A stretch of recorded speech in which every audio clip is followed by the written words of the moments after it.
Hey there, how are you today? My name is Dana Demara, and you have landed on Astrocast. Thank you so much for subscribing to this Astrocast. This is your weekly forecast for July 18th through July 24th. And it's a really beautiful week. There's a lot of powerful transits happening. We're sitting in between that big full moon, that big full super moon that we just had. And then, of course, the new moon comes up in about 10 days or so. So a couple things with this energy that I want to put out there for the week. First of all, the sun is opposite Pluto. Now, when the sun is opposite Pluto this week, we've got an energy that highlights and amplifies, illuminates anywhere in your life where you're moving through empowerment issues, power struggles, rebirth, shedding this old skin and moving into something new. So when the sun's opposite Pluto, it's giving you that little bit of a nudge to continue to move forward, to continue to let go, to trust the process. Okay. Pluto is just this teeny planet in comparison to a lot of the other planets, but Pluto is just full of power. So when the sun's opposite Pluto, it just amplifies all of this energy. And it happens on the 19th, 18th, and 19th, depending upon where you are.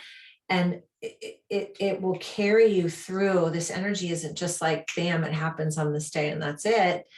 This energy carries you through whatever is happening through to the 23rd. So you need to be mindful what happens during that time and what energy is coming up for you. It might show up as an opportunity, a new opportunity. It might show up as a challenge, right? So just use this energy to kind of push you through that last little bit. Yeah.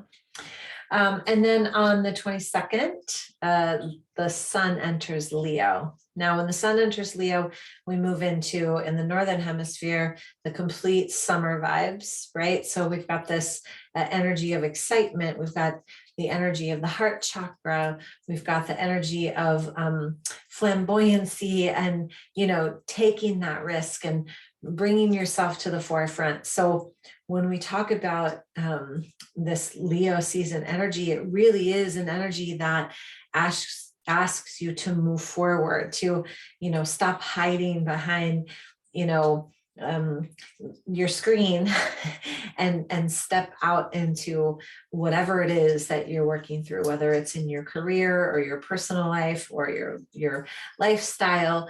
Maybe it's a new workout program. I don't know. But it's time to light that energy up with this Leo energy. And then on the 23rd, Mercury is going to trine Jupiter. Now, Mercury is the planet of communication. Mercury is the lower mind. It's our day-to-day thinking. It's the checklist that we go through every day. And Jupiter, and it's all the ways we communicate, right? So all the ways we communicate. And then Jupiter is expansion. Right. So, when Jupiter and Mercury trine each other, it's really about honing in on conversations and situations and looking for those optimistic opportunities. The theme is optimism. And I know when we look out into the world, it's like, optimism, really? But here's what I want to say about this. Astrology is a blueprint. It's a blueprint of what's going on in the planets. I'm not making this stuff up. It's really happening. And we can choose to perceive the energy that's coming through our lives in whatever way we want to. And not only that, we can also choose to put our focus where we want it. No one's making you read something online, or if you get the newspaper, and the newspaper that is, unfortunate or sad or frustrating or even scary. No one's making you read it. You're choosing.